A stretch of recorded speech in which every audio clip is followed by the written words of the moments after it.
Ambiente e salute legati a doppio filo. In un ambiente sano anche la salute ne beneficia. I dati clinici dicono che sono in aumento le patologie respiratorie legate al PM10 e al PM2.5. Si tratta soprattutto di casi di asma grave dovuto all'inquinamento, che può essere contrastato attraverso buone pratiche quotidiane e soprattutto grazie alla presenza delle piante. Da qui l'iniziativa Un albero per la salute in collaborazione con Fadoi Veneto e il raggruppamento Biodiversità di Belluno dell'Arma dei Carabinieri.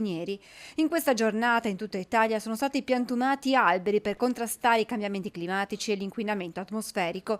Il progetto, partito lo scorso anno, avrebbe dovuto coinvolgere nella sua prima edizione gli ospedali di Treviso e Mestre. Poi la tragedia del bus precipitato dal cavalcavia aveva portato a rimandare a quest'anno l'iniziativa che in Veneto ha interessato il Cafoncello e il Sant'Orso di Vicenza. Ed è una maniera per sensibilizzare il problema dell'ambiente. Noi che siamo ospedalieri, che viviamo dentro l'ospedale, ci rendiamo conto, vogliamo anche suscitare una certa sensibilità sul fatto che la salute è un problema esterno all'ospedale. L'albero come simbolo di vita e di speranza per i pazienti che potranno osservarne la crescita dalla loro stanza d'ospedale. Vedere crescere un albero è un messaggio di speranza, è un in bocca al lupo per una buona guarigione, e chi potrà avere la fortuna di fare una passeggiata potrà monitorare giorno per giorno appunto lo sviluppo di questa pianta dedicata a tutti quelli che oggi si trovano all'interno degli ospedali. L'iniziativa rientra nel progetto Un albero per il futuro. E vuole creare una sinergia tra chi ogni giorno si occupa di tutelare l'ambiente e di conservare la biodiversità, quindi di creare un habitat ideale